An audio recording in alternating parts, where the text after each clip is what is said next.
je suis Aline, coach business chez The Bee Boost. Après des années de freelance en tant que retoucheuse photo, je suis devenue coach business et j'aide désormais les entrepreneurs à booster leur entreprise. Si vous êtes à la recherche de stratégies, d'astuces, de retours d'expérience, de partage et d'une bonne dose de bonne humeur, vous êtes au bon endroit. Dans ce podcast, seul ou avec mes invités, je vous partage tout pour vous inspirer au quotidien, vous aider à atteindre tous vos objectifs et faire en sorte que vous puissiez développer le business de vos rêves. Alors, installez-vous confortablement et c'est parti pour l'épisode du jour. Hello à tous et bienvenue dans l'épisode 166 du podcast Je peux pas, j'ai business. Comme chaque lundi, comme chaque fois, je suis absolument ravie de vous retrouver pour ce nouvel épisode de podcast. Et aujourd'hui, on sort un petit peu du côté purement stratégique, plan d'action que j'ai l'habitude de vous partager, car on va parler mindset, on va parler développement personnel et on va parler de comment trouver son équilibre dans notre business entre l'action et la réflexion.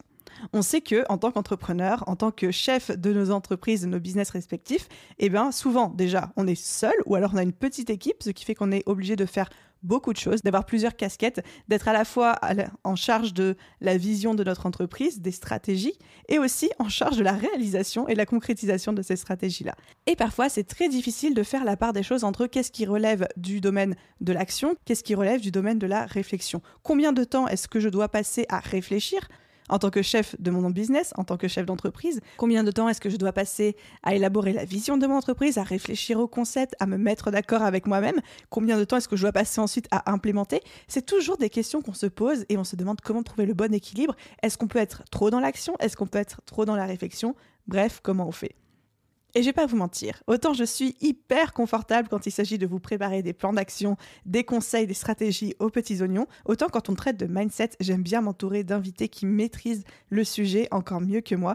Et mon invité d'aujourd'hui est un coach extrêmement doué et un leader reconnu dans le milieu et je suis absolument ravie de pouvoir partager cette conversation avec lui parce que vous allez voir, sous couvert de cet angle de comment trouver le bon équilibre entre action et réflexion, au final, on va vraiment aller taper dans des sujets beaucoup plus profonds. Donc préparez-vous pour une bonne séance d'introspection, préparez-vous pour des prises de conscience, des petites claques virtuelles et surtout beaucoup de bienveillance et d'amour et comme toujours, une bonne dose de bonne humeur. Je vous laisse écouter tout ça. Hello Julien, bienvenue sur le podcast, comment vas-tu ? Ça va très bien, merci. Écoute, c'est très bizarre pour moi, c'est une grande première parce qu'on est en train d'enregistrer actuellement en présentiel dans mon salon. J'ai acheté du matos spécialement pour toi, tu as fait l'effort de te déplacer, merci. Quel effet ça fait d'enregistrer un podcast en vis-à-vis, enfin de vis-à-vis, je sais même pas comment dire en fait. De visu ? De visu, voilà, c'est ça. En présentiel ? Non, c'est cool. Je me sens honoré d'avoir ces micros, je me sens comme une star. C'est cool. C'est mieux que chez RFM, hein, tu vois, t'as vu ? Ouais, j'ai jamais fait RFM, mais... Du coup, Julien, merci d'avoir accepté mon invitation. J'ai pris pour habitude sur le podcast de présenter moi-même mes invités. Est-ce que tu es prêt à te faire passer la pommade ? Je suis prêt. Alors, je vais dérouler mon truc et n'hésite pas à me dire à la fin si j'ai oublié quelque chose ou alors si je me suis trompée. Donc, Julien, j'aimerais te désigner comme l'homme dont le site internet est une page Google Doc. Ça, je trouve que c'est assez incroyable. Je suis quand même allée vérifier avant ce podcast, c'était toujours le cas. Ça l'est. Donc déjà, bravo pour ce tour de force. Je mets au défi les auditeurs d'aller trouver ce Google Doc qui décrit un petit peu ta vie, ton parcours et qui redirige vers tes différents produits. Tu es un ancien tennisman, titulaire d'un master en finance et tu as commencé dans la thématique de la pâtisserie avec un blog autour duquel tu as généré tes premiers revenus. Et ensuite, depuis 2018, tu es entrepreneur spécialisé dans l'accompagnement et le coaching des coachs, des thérapeutes, des experts et consultants autour d'une promesse, les aider à scaler leur business et à passer le million. Tu es fondateur de l'entreprise leader de ton marché, hôte du podcast du même nom et aussi du programme Limitless Scaling pour les entrepreneurs de plus haut vol.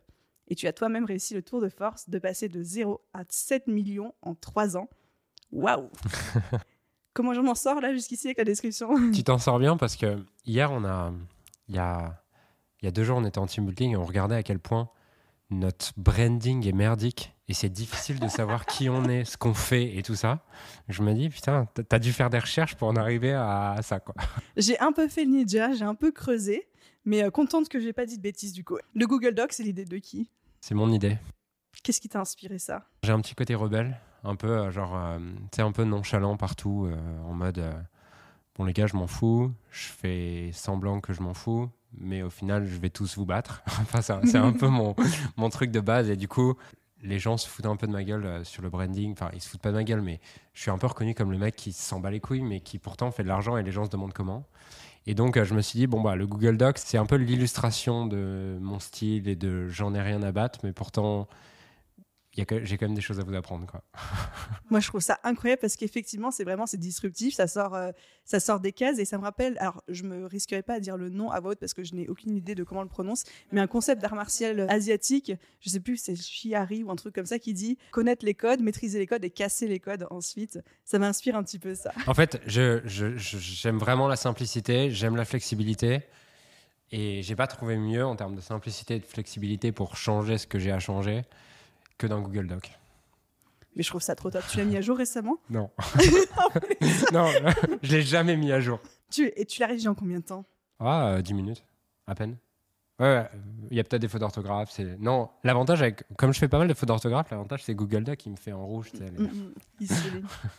Je te pose plein de questions autour de ça parce que c'est vraiment un peu notre thématique d'aujourd'hui qui est d'avoir une discussion ensemble autour de l'action vs la réflexion quand on est entrepreneur, parce qu'on se doute bien qu'il faut trouver un équilibre entre les deux. Mais dans une société aujourd'hui où on glorifie le passage à l'action, le fait, comme tu disais, de défoncer tout le monde, d'être un peu dans la compétition, de passer sans cesse à l'action, est-ce qu'il n'y a pas aussi une part de réflexion ? Donc j'ai vraiment hâte d'explorer ce sujet avec toi. Et j'aimerais savoir, toi, quelle était ta position sur le sujet ? J'ai une anecdote à te raconter. Hier, j'ai rencontré une fille il y a 3 jours, machin, elle est entrepreneur, on parlait business et tous ces trucs-là. Elle a un e-commerce, donc elle n'est pas du tout dans tout ce truc de coaching, de personal brand et tout ça. Et je lui ai dit, tu devrais avoir une personal brand, ça t'aiderait vraiment et tout. Elle me dit, ok, machin, et on parle un peu du podcast. Et je lui dis, j'ai un podcast et tout. Et hier soir, je la vois et on passe sort ensemble. Et à la fin, elle me dit, putain, j'ai été écouter ton podcast et...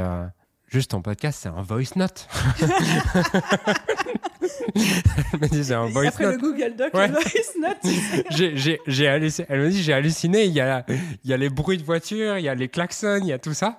Et je dis, bah oui, en fait, mon podcast, c'est je prends mon téléphone, je lance la fonction dictaphone et je parle. Et la plupart du temps, je le fais en marchant dans la rue, comme si j'envoyais un WhatsApp à un pote. Et elle me dit, et les gens, ils aiment bien quand même et tout.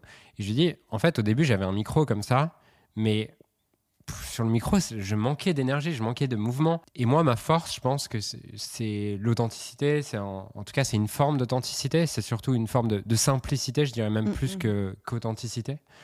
Et du coup, ça me correspond. Et je sais que pour moi, ce qui est important, c'est que les choses soient simples. Et surtout, je me connais et je pense que ça dépend des auditeurs, ça dépend de tout. Je vois que toi, t'aimes préparer et t'arrives à te tenir là-dedans. Moi, plus il y a de contraintes, moins j'y arrive. Et surtout, je vais le faire 2 fois. Et je vais plus réussir.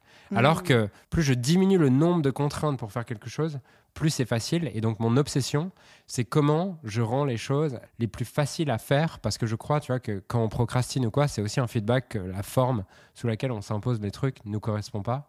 Et c'est pour ça que j'ai très peu d'excuses. À part si j'ai rien à dire, j'ai très peu d'excuses derrière lesquelles me cacher pour pas faire le podcast, tu vois. Genre, j'appuie sur enregistrement et tout ça. Donc, je pense que ça dépend aussi des gens... parce que j'ai aussi pas une sensibilité énorme à ce qui est design et à tout ça. Et j'ai pas envie de projeter non plus que tout le monde devrait faire comme ça. Mais c'est qui tu es, qu'est-ce que tu as envie d'être, qu'est-ce que tu as envie de faire. Et après, c'est s'autoriser à créer un truc qui te correspond là-dedans. Et toi, je sais que tu aimes ce design, tu aimes tout ça. Donc peut-être ça te correspond pas. Mais moi, j'ai pas cette sensibilité-là. L'idée, c'est comment en fait je sors de ce que je crois que je dois faire pour faire ce que j'aime et faire ce qui me correspond. Et ça marche dans les deux sens. Tu vois, les gens qui vont m'écouter, ils vont se dire, ah putain, je me prends trop la tête sur le graphisme, c'est pas important le graphisme et tout. Mais peut-être que pour toi, c'est important en fait. Et donc, l'idée, c'est pas passer à l'action et vous faites pas chier. L'idée, c'est sous quelle forme vous avez vraiment, vraiment, vraiment envie de passer à l'action et ça devient un jeu. Parce qu'on en parlait juste avant du Notion, de tout ça. C'est que, oui, tu vois, les 3 jours que tu passes sur Notion, les 2 semaines que je passe sur Notion, toutes ces conneries-là, c'est peut-être pas ultra productif. Et pour autant, c'est aussi fun, tu vois. Et genre, pourquoi on a un business à la base ? C'est pour être un peu plus heureux. L'argent et tout, c'est des moyens, tu vois, pour être plus heureux. Et donc, l'idée, c'est qu'est-ce qui fera qu'à la fin de ce mois, à la fin de cette année, genre, je serai heureux à travers mon business. En tout cas, c'est comme ça que je l'envisage et c'est comme ça que j'ai envie que mes clients l'envisagent aussi.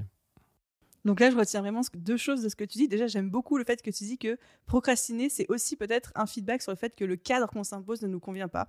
Et que tout, en fait, la problématique et le jeu, c'est trouver le cadre qui va nous donner envie de passer à l'action. Donc, franchement, merci pour ce partage. Et du coup, 2 questions. La première, c'est toi, c'est quoi la répartition aujourd'hui que tu dirais entre le pourcentage « je réfléchis » et le pourcentage « je fais, je passe à l'action » ? Et est-ce que tu penses qu'il y a une répartition type ou est-ce que c'est vraiment à chacun de trouver la sienne? Je pense que ça dépend des endroits de ton business et de où tu en es. Aujourd'hui, pour moi, c'est 50-50, je dirais. Mais on en avait parlé dans le dernier podcast qui est une discussion privée entre nous. C'est qu'au début, si tu passes ton temps à réfléchir, il se passe pas grand-chose, quoi.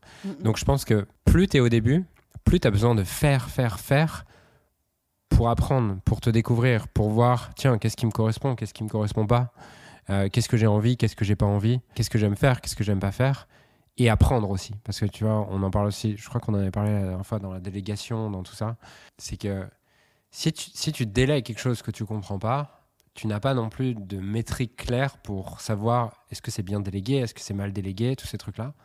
Donc je pense que tu vois, c'est un peu une utopie au début de se dire je vais passer mon temps à réfléchir. Je pense qu'au début, c'est important d'être un bourrin et d'agir massivement sans se poser la question pourquoi je fais ça, est-ce que j'aime, est-ce que c'est la bonne chose ou quoi.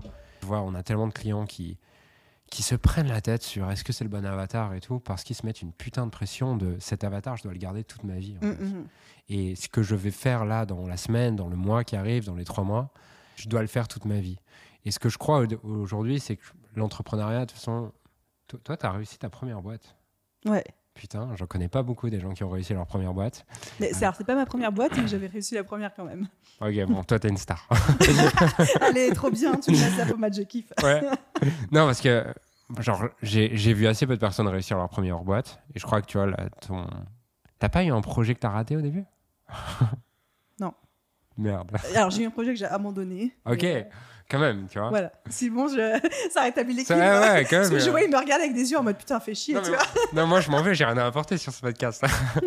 Non, mais ouais, tu vois, c'est que pour moi, tes premiers projets entrepreneuriaux, ils sont pas là pour être réussis. Ils sont là pour apprendre et développer des compétences. Pour que tu sois prêt au projet qui te parle vraiment. Et moi, il y a une question qui m'a explosé à la tête, c'est et tu peux te la poser à n'importe quel endroit de ta vie, c'est et si tout ce que j'avais fait et été jusqu'à maintenant était en fait juste une préparation pour le vrai projet que j'ai envie de poursuivre, quel serait ce projet que j'ai envie de poursuivre? Et ça fait comme un reset à zéro de tiens, et si en fait tout le reste était qu'une préparation et en fait toute ma vie était qu'une préparation pour update un peu. Et je crois que c'est ça, tu vois, genre au début la pâtisserie, j'ai fait ça 6 mois. Enfin, le blog je l'ai fait longtemps, mais en tout cas le business autour de la pâtisserie où je vends des trucs, je l'ai fait 3 à 6 mois. Et j'ai même pas vendu le business, tu vois, donc j'ai laissé tout en plan et je me suis barré. Et on peut dire, bah ouais, mais bon, t'as perdu tout ça et tout. Non, j'ai gagné tellement de compétences, tu vois. J'ai gagné comment on fait un lancement orchestré, j'ai gagné comment tu fais une page de capture. Je crois que tout dans la vie est juste une opportunité d'évoluer et de te préparer à être la personne qui va te permettre de vivre la vie que t'as vraiment envie de vivre, en fait. Mais c'est juste un chemin d'évolution et je crois aussi que les gens qui ont le plus de succès le voient comme ça, ils le voient comme ce qui est important n'est pas ce que j'obtiens, mais ce que je deviens. Et moi, un truc qui m'a beaucoup aidé à enlever un peu l'enjeu de est-ce que ça va marcher, à investir sur moi, plein de choses, c'est de comprendre que on peut tout m'enlever, tu vois, genre je peux tout perdre. L'argent, je peux le perdre, on peut tout m'enlever, par contre, on peut pas m'enlever ce que je suis devenu, tu vois. Ni tes connaissances. On peut pas m'enlever mes connaissances, on peut pas m'enlever mon savoir-être, on peut pas m'enlever toutes ces choses que j'ai développées. Et je crois que c'est hyper important quand tu développes un projet entrepreneurial de lâcher l'enjeu de est-ce que ça va marcher ou pas, mais plutôt qu'est-ce que je deviens jour après jour. Qu'est-ce que j'aime cette formulation. Franchement, merci pour ça. Et même ce que tu as dit sur cette fameuse phrase que tu avais déjà sortie pendant... Alors, je vais remettre un peu... un peu le contexte. On va remettre le contexte pour les auditeurs parce que tu as fait allusion à un podcast qui est une discussion privée entre nous. En fait, c'est la deuxième fois qu'on a enregistre cet épisode. Parce que la première fois, on a eu un problème de son qui a fait que le son était inutilisable. Donc, j'ai demandé à Julien, s'il te plaît, veux-tu bien me reconsacrer une heure pour qu'on réenregistre? Donc, c'est pour ça que c'est la deuxième fois qu'on a cette discussion. Mais pour l'instant, je préfère celle-ci, je trouve. Mais c'est vrai que tu avais déjà sorti ce concept dans la première de « Et si tout ce que je n'avais fait jusqu'ici n'était qu'une préparation à ce que je me prête à vivre ?» Et ça, j'aime beaucoup parce que ça permet vraiment de dédramatiser et aussi de remettre les pendules à l'heure. Ouais. Et donc, même aujourd'hui, toi, dans ton business, c'est du 50-50 entre l'action et la réflexion. Ouais. Et au début, c'était plutôt combien?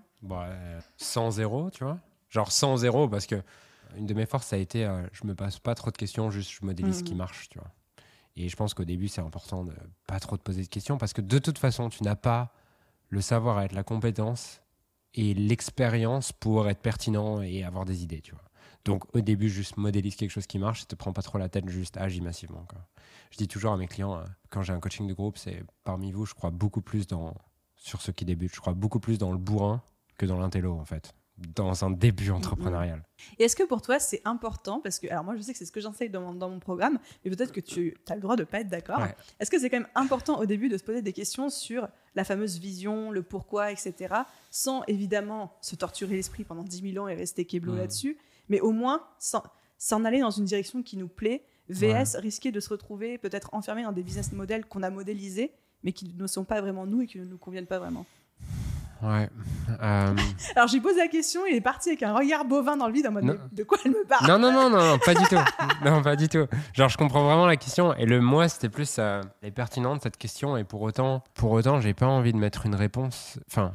Alors, ta question est pertinente, Aline, mais je vais pas répondre. Bah non, bah ouais. Enfin, ok, je vais répondre, mais du coup, je vois, j'ai plusieurs profils de clients. Et je pense que tu as les mêmes. Tu as des clients qui sont dans un truc de. Je déteste ma vie actuelle, je déteste ce que je fais et il faut que je trouve un truc, tu vois. De fuir, tu vois. En fait, c'est est-ce que je fuis ou je vais vers, tu vois. Et tu as des clients qui sont en mode je fuis quelque chose parce que ce salarié ne me correspond plus, je veux de l'argent, j'ai pas assez d'argent, tous ces trucs-là, j'ai pas assez de temps, bref. Et je pense que quand tu es dans cet état-là, qui est pour moi un état émotionnel un peu de survie, bah, t'es pas dans l'état en fait où tu peux vraiment te poser des questions de qu'est-ce qui m'inspire. Ouais, de l'introspection, des choses comme ça. Ouais. T'es juste dans un truc de ça fait mal, comment j'enlève ma main du feu. Et du coup, bah, dans ce moment-là, j'ai envie de dire, je sais que la voie que tu es en train de poursuivre va pas t'épanouir, mais pour autant, elle va peut-être t'enlever la main du feu et tu vas avoir une crise existentielle dans 1 an. Mais comme tu peux pas l'avoir maintenant, peut-être que c'est OK en fait. Et t'en as d'autres qui, au contraire, vont avoir un truc de peut-être ça va, j'aime bien mon travail, mais je sens que j'ai envie de plus, j'ai envie d'une contribution, j'ai envie de ça. Et à ce moment-là, c'est sûr qu'un profil comme ça, c'est ultra important qu'il se pose la question de qu'est-ce qu'il veut, pourquoi il veut ça et tout. C'est pour ça que la question, elle n'est pas noir ou blanc et ça dépend vraiment de à qui on s'adresse, quel est son contexte, où est-ce qu'il en est, qu'est-ce qui le motive, qu'est-ce qui est important pour lui. Parce que, tu vois, moi, j'ai eu la chance de démarrer l'entrepreneuriat avec 25 000 euros de côté, ou 25 000 euros de côté, un loyer à 700 euros. Bon, j'avais pas de chômage, mais bon, j'avais pas besoin d'argent à court terme. Même pas un loyer à 350. C'était avec mes courses et tout, je dépensais 700 euros par mois, tu vois. Donc, j'avais le temps. Et du coup, pendant longtemps, j'ai un peu jugé les gens qui étaient en mode... parce que moi, j'étais du coup en mode ultra aspiration. Qu'est-ce que j'ai envie de créer et vraiment avoir un truc qui partait de l'intérieur. Et je jugeais un peu les gens qui étaient juste en mode je fais de l'argent et je m'en fous de ce que je produis, tu vois. Et aujourd'hui, avec le recul, j'ai un autre regard sur ça. Parce que je peux dire ça aujourd'hui parce que j'avais un contexte particulier, mais dans un autre contexte, je pense que ma façon de voir le monde n'aurait pas été adaptée. En fait. Si je résume ce que tu as dit en caricature un peu, on pourrait dire qu'il y a genre 2 types de profils. Il y a le profil, tu l'as très bien dit, le profil qui fuit une situation douloureuse, et auquel cas vraiment le conseil c'est de passer 100% à l'action, de ne pas se faire trop chier avec la réflexion et tout, quitte à avoir la réflexion dans un second temps quand on s'est sorti de la situation dangereuse entre gros guillemets. Et il y a le profil qui poursuit, et pas qui suit, mais qui poursuit un but, et là vu qu'il est déjà dans cette dynamique-là, ça vaut le coup d'avoir un peu plus de réflexion au début, trouver la bonne voie, le bon business model, se poser un petit peu et ensuite passer massivement à l'action. Ouais, tout en... Tu vois, j'ai 12 000 bémols par rapport à ce que tu dis, tu vois, parce qu'elle est tellement pas noire ou blanche, cette question, et elle est tellement en fonction de chaque individu. Ça dépend aussi d'où tu te poses des questions, tu vois. Genre, des fois, tu te poses des questions parce que tu as une peur, et des fois, tu te poses des questions parce que c'est vraiment important de te poser des questions, tu vois. Donc, c'est encore... c'est du cas par cas. Hein, voilà, c'est du cas par cas, exactement. Voilà. Mais en tout cas, on se rejoint, et là, je suis totalement d'accord avec toi, qu'au début, c'est du passage à l'action et qu'il n'y a pas 50 milliards d'introspection à faire. Je dis pas que c'est pas important, mais je dis que pour moi, c'est quand même pas très efficace au début. On aura plus d'efficacité de résultat en passant tout de suite à l'action. Je suis d'accord. Enfin, au début, c'est juste qu'est-ce que j'ai comme compétence, qui est-ce que je peux aider, qui est-ce que j'ai envie d'aider et c'est quoi la meilleure idée que j'ai maintenant, tu vois. Au début, moi, j'étais 100% dans l'action, mais vraiment, je faisais que ça, je fonçais tête baissée, c'était presque de la fuite par l'avant, quoi, tu vois. Aujourd'hui, ma personnalité a mûri, s'est enrichie, etc. Et je pense que si je devais refaire les mêmes choses, je ne referais plus tout à fait pareil. Est-ce que toi aussi, tu sens que tu as changé d'un point de vue de personnalité ou pas? Mais tu referais plus pareil parce que t'es plus la même, tu vois. Bah oui, c'est ça. Donc, t'es plus la même personne. Moi, c'est pareil. Enfin, je referais la même chose parce que j'étais cette personne, tu vois. Avec celui que je suis aujourd'hui, bien sûr, mais j'étais pas cette personne. Donc oui, bien sûr. Au début, de toute façon, si je prends mon cas, j'avais tellement l'impression que ma vie serait mieux quand j'aurais fait 1 million qu'il fallait le vivre le plus vite possible, tu vois. J'avais une urgence tous les matins de toute façon, ma vie là maintenant, elle vaut pas la peine d'être vécue. Tant que j'ai pas du succès, tant que j'ai pas d'argent, tant que je suis pas reconnu, tant que je me sens inférieur à tout le monde, ma vie ne vaut pas la peine d'être vécue. Donc autant avoir cette urgence et courir très vite. Et si enfin, j'ai aussi de l'amour pour le Julien que j'étais à cette époque, tu vois, parce que j'ai fait de mon mieux et ça m'a servi. Je vois juste que ce schéma, il est plus adapté et je pense que c'est un peu notre chemin d'évolution dans la vie, c'est il y a un moment donné, avec un niveau de conscience, tu vas agir d'une certaine manière. Et quand tu as un niveau de conscience différent et tu vois ce que tu voyais pas avant, tu te dis, putain, mais c'est absurde. Pour autant, à ce moment-là, c'était la meilleure idée que tu avais. Donc, ouais, aujourd'hui, c'est sûr que j'ai beaucoup moins cette urgence. Je vais être plus à l'écoute de moi, je pense, sur plein de choses. Je vais être plus à l'écoute de moi. Je vais prioriser aussi d'autres choses. Je pense que mon ego guide un petit peu moins. Je ne veux pas dire que j'ai plus d'ego, parce que ce serait une putain d'illusion. Mais c'est sûr que je recherche aussi d'autres choses. Et je pense que c'est aussi, tu recherches d'autres choses quand tu te rends compte que peut-être les besoins que tu voulais à un moment donné te nourrissent plus vraiment. Tu vois, y a une citation qu'on m'a transférée en début de semaine. Elle reste tellement dans ma tête. Ouais.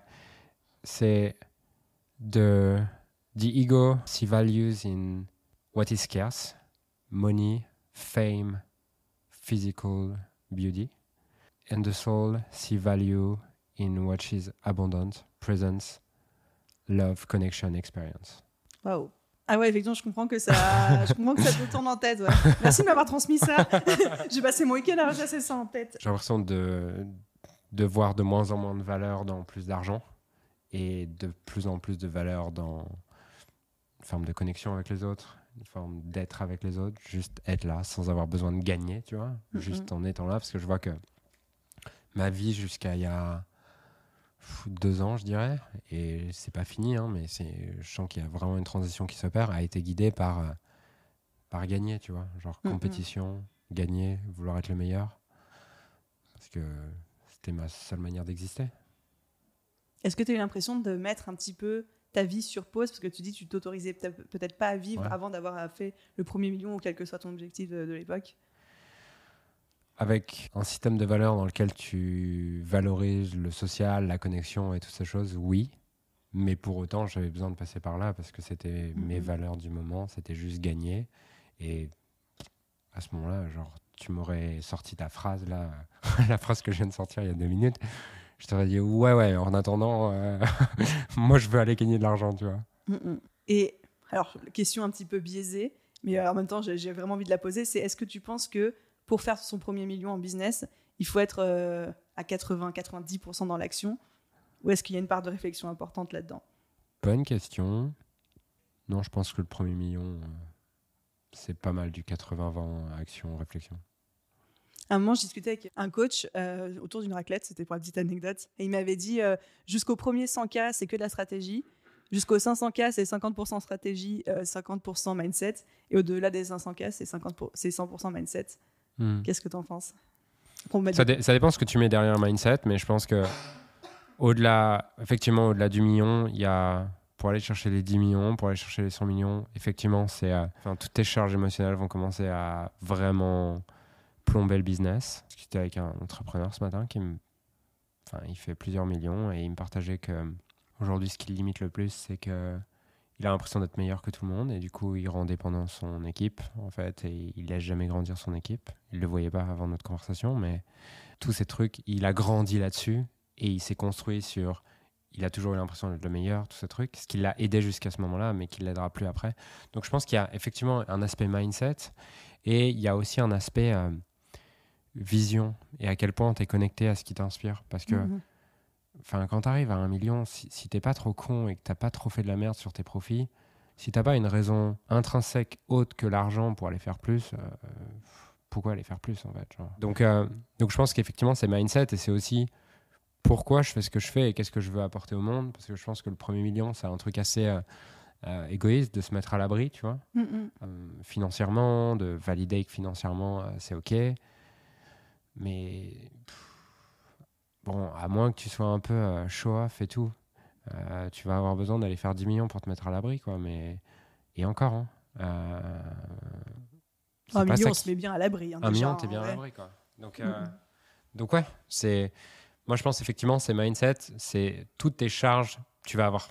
Moi c'est un truc qui me passionne, c'est à quel point t'es dynamique familiale, tout ce que t'as pas résolu avec tes parents, tout ce sur quoi tu t'es construit, le personnage que tu t'es construit, ton ego et toutes ces choses-là viennent, mais s'illustrer à 1000% dans comment tu manages ton équipe et comment ton équipe performe.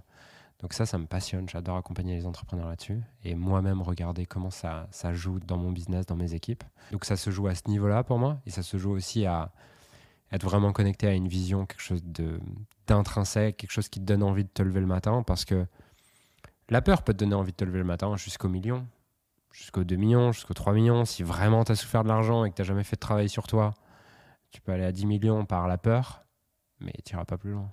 Et pour aller plus loin, du coup, c'est par les valeurs. Ouais, qu'est-ce que j'ai envie de créer, en fait. À quel point j'ai envie de toucher plus de personnes, à quel point j'ai envie de servir plus de personnes, à quel point est-ce que mon produit, j'ai envie qu'il se diffuse auprès de plus de personnes, tu vois. Et ça, c'est des réflexions que tu as naturellement au fur et à mesure que ton business grossit, ou est-ce que tu penses qu'à un moment, c'est nécessaire, mettons un palier, dès que tu as passé le premier million, pour toi, c'est nécessaire de, je sais pas, partir une semaine en introspection au fin fond de la Creuse de toute façon, c'est naturel, hein, je veux dire. Soit tu l'anticipes, mais bon, soit tu l'anticipes et tu pars à une semaine en retraite au fin fond de la Creuse. Je dis la Creuse parce qu'on peut pas trop voyager en ce moment. Soit la vie va t'amener à passer par ça. Comment ? Tu vas te sentir vide pendant une semaine, 2 semaines, 1 mois, 3 mois, jusqu'au moment où tu t'es dit, bon, il faut que je change quelque chose, quoi. Je sais pas si tu as eu ça. Moi, j'ai vraiment eu ça. Oh oui. Plusieurs fois. Hein. Ok, ouais.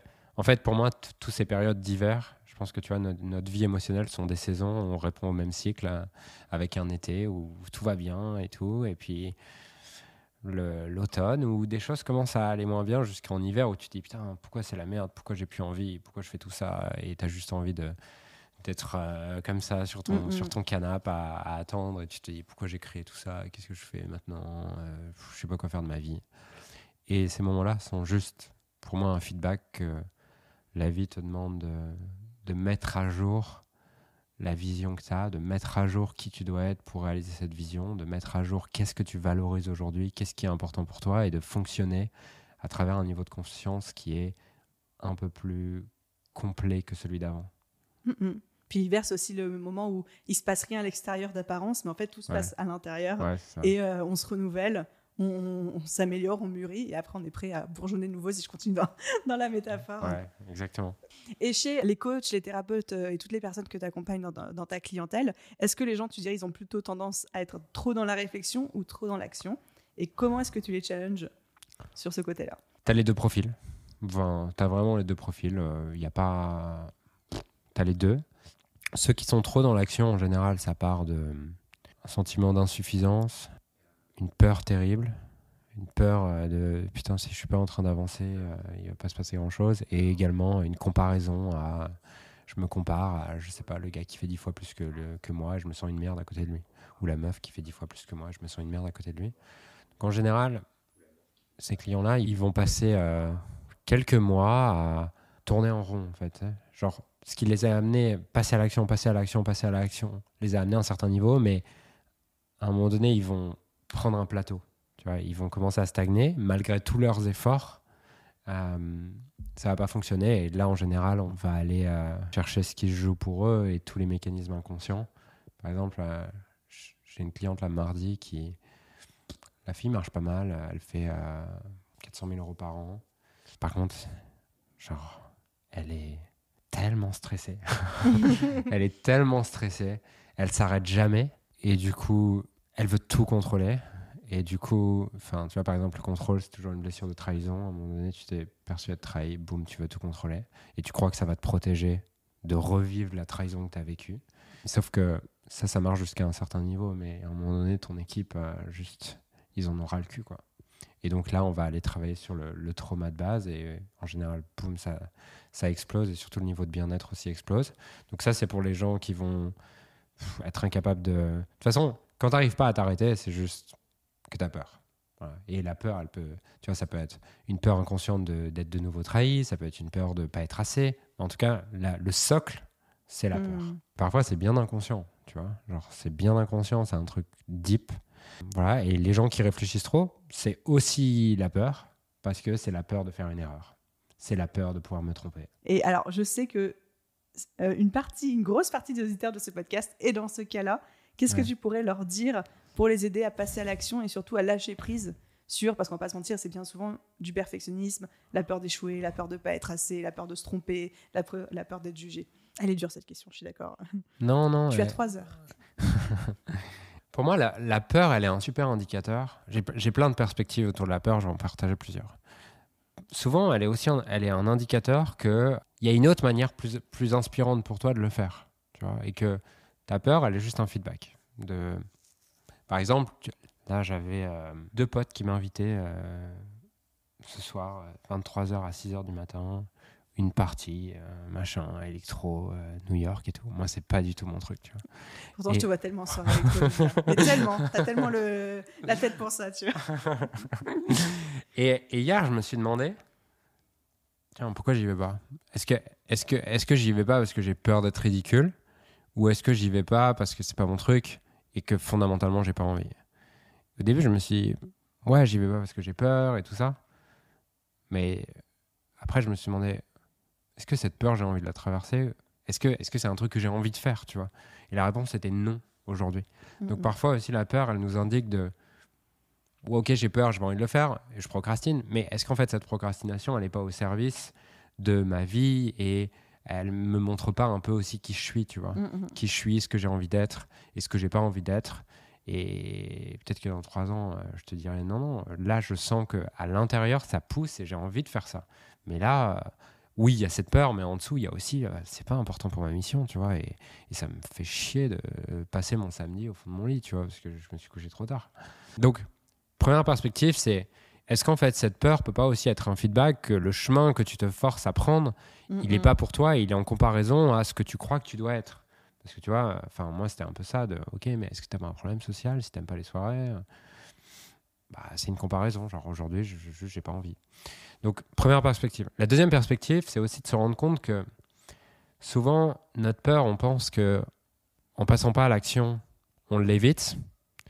Ou en ayant peur et en ne faisant pas ce qui nous fait peur, on l'évite. Mais en fait, ce dont tu as peur, tu es déjà en train de le vivre. Et ça pique de s'en rendre compte. Mais j'ai même envie de dire, en fait, juste une personne qui ne crée pas et ne lance pas son business parce qu'elle a peur d'échouer. Donc elle passe son temps à peaufiner et repeaufiner son concept et à le réécrire pendant 1 an parce qu'elle a tellement peur d'échouer. Mais au final, pendant 1 an, c'est comme si elle échouait parce qu'il ne se passe rien. Ouais, exactement. Et je vais aller plus loin. Merci de m'avoir mis ce prompt. C'est qu'au fond, notre vie, c'est que des sentiments.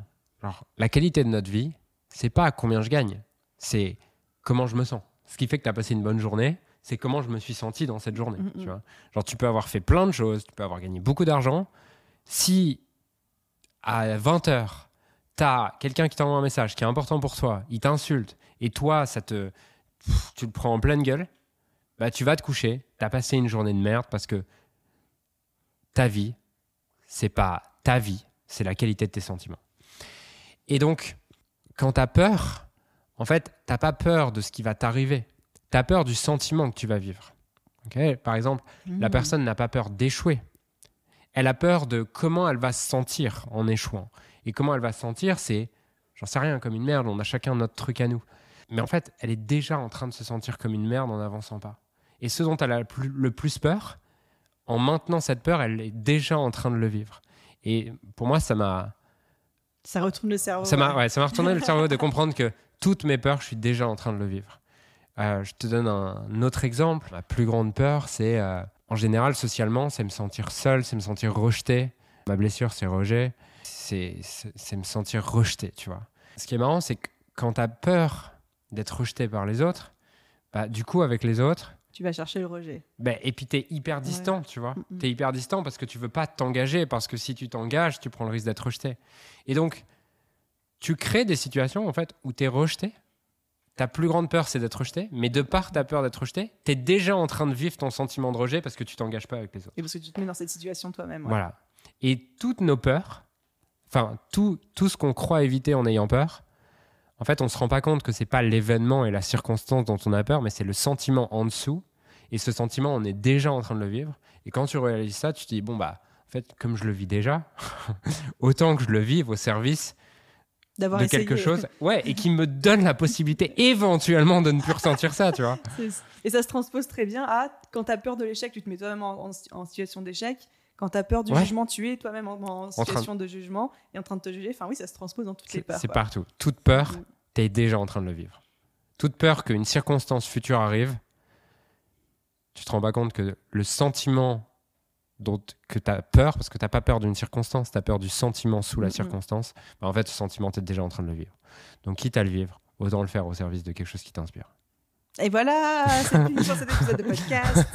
Non, mais je pense que là, tu as retourné le cerveau de tout le monde. Je pense que les gens qui étaient en train de conduire, de faire la vaisselle et de s'occuper de leurs enfants, ils sont immobiles en train de t'écouter, de dire « Ah ouais, d'accord, ok. » Non, c'est très puissant. Merci d'avoir partagé ça. Ouais. Tu vois, par exemple, pour des enfants, tiens, tu parles des parents. J'ai peur que mon enfant, il lui arrive ça. Non, t'as pas peur qu'il lui arrive ça. T'as peur de te sentir dévasté s'il t'arrive ça, tu vois. S'il lui arrive ça. Mais en fait, de par ta peur, t'es déjà en train de l'imaginer et t'es déjà en train de ressentir ce que tu ressentirais. Et on sait que le cerveau fait pas vraiment la différence entre notre imagination et la réalité. Ouais. Exactement. Donc ton sentiment, tu le vis et ton sentiment, c'est ta vie. Mais tu sais que tu es déjà en train de me botter le cul sur certains trucs sur lesquels je procrastine là. Donc je sais que je vais passer à l'action juste après, ça va être parfait. Génial, j'ai bien fait de venir. Mais écoute, un grand merci pour ce partage. Est-ce que tu aurais un dernier mot pour tous ceux qui nous écouteraient ? Alors, une majorité de ceux qui nous écoutent aujourd'hui sont des entrepreneurs qui sont soit en train de se lancer, soit au début de leur activité et qui ont souvent besoin d'un bon petit coup de pied aux fesses pour passer encore plus à l'action. Okay. Est-ce que tu as un petit message pour eux ? Non, pas du tout. J'ai plutôt l'inverse. J'ai envie de vous envoyer beaucoup d'amour et de vous dire que vous êtes assez et qu'à partir de cette sensation d'être assez, vous pouvez vous autoriser à croire que c'est aussi possible pour vous. Et je crois plus aujourd'hui au fait de se pousser par la tension. Je crois juste qu'elle renforce le sentiment que je ne suis pas assez. Et moi, j'ai envie d'envoyer tellement d'amour que les gens... Je crois que l'amour, c'est... Love heals, tu vois, et que l'amour guérit, et que quand tu as quelqu'un qui t'aime profondément, c'est la meilleure façon de croire en toi. Tu vois, je pense que... En tout cas, moi, je sais que les gens qui m'ont permis de croire en moi, pas des gens qui m'ont poussé, eux ils ont juste renforcé l'idée que je n'étais pas assez et que je devais me battre, mais ceux qui m'ont vraiment aidé à évoluer et pas à juste me battre un peu plus et peut-être avoir des résultats un peu différents, mais au final me sentir toujours aussi mal, c'est des gens qui m'ont regardé où j'ai senti un amour inconditionnel là-dedans et j'ai envie de rendre ça aujourd'hui et d'amener les gens qui nous écoutent à se dire putain je suis assez et je peux m'aimer et dans cet amour, je peux avoir envie de créer quelque chose, envie de servir les autres. Et c'est à partir de cette énergie-là, je pense qu'on peut créer un business vraiment au service de notre vie et qui nous remplit. Et je suis sûre que les gens ne te voient pas, mais qu'ils entendent tout l'amour que tu leur envoies à ce moment-là. Et on vous envoie plein de cœurs, les gens. Cœur sur vous. Merci beaucoup, Julien, d'avoir accepté mon invitation pour tous ces partages. Parce qu'au final, sous prétexte d'aborder l'angle... réflexion vs action, on a quand même abordé des concepts un peu plus profonds et que j'ai trouvé très enrichissants. Donc merci pour ton partage, ta générosité. Merci Aline. Et voilà les amis pour cet épisode, j'espère qu'il vous a plu, j'espère que vous avez fait au moins autant de prise de conscience que moi. Je pense que la partie qui m'a le plus marquée dans cet échange, la plus belle prise de conscience que j'ai faite, c'est quand Julien nous partageait le fait que lorsqu'on avait peur de quelque chose et qu'on se retenait, qu'on procrastinait de le faire, en fait on vivait déjà dans cette peur parce qu'en fait on vivait et on ressentait déjà les émotions par rapport à cette peur-là. Et en fait, ça a fait un gros tilt dans ma tête et clairement, c'est la pépite que je retiens de cet épisode, même s'il y en a eu énormément. Et avant de vous quitter, j'ai une toute petite demande pour vous. Cet épisode sort au mois d'avril 2022. Et avril 2022, c'est le mois de mon anniversaire et c'est le mois de mes 30 ans. Autant vous dire que c'est une grosse fierté, un gros pas de mon côté. Et je me sens du coup en droit de vous demander, pour tous ceux qui n'ont pas encore pris le temps et la peine de le faire, de laisser, comme cadeau d'anniversaire, comme cadeau de mes 30 ans, une note et un commentaire sur votre plateforme d'écoute de podcast si elle vous le permet. Donc là, je pense tout particulièrement à YouTube, Apple Podcast, Google Podcast, Spotify aussi qui prend désormais la notation et toutes les autres petites plateformes indépendantes. Donc ça voudrait dire énormément pour moi. Ça aide tellement le podcast à se faire connaître, à se développer. Un grand merci à tous ceux qui prendront le temps et la peine de le faire. Et à vous tous, je vous souhaite une excellente journée, soirée, après-midi, nuit, où que vous soyez. Et je vous dis à très vite dans un prochain épisode. Bye tout le monde!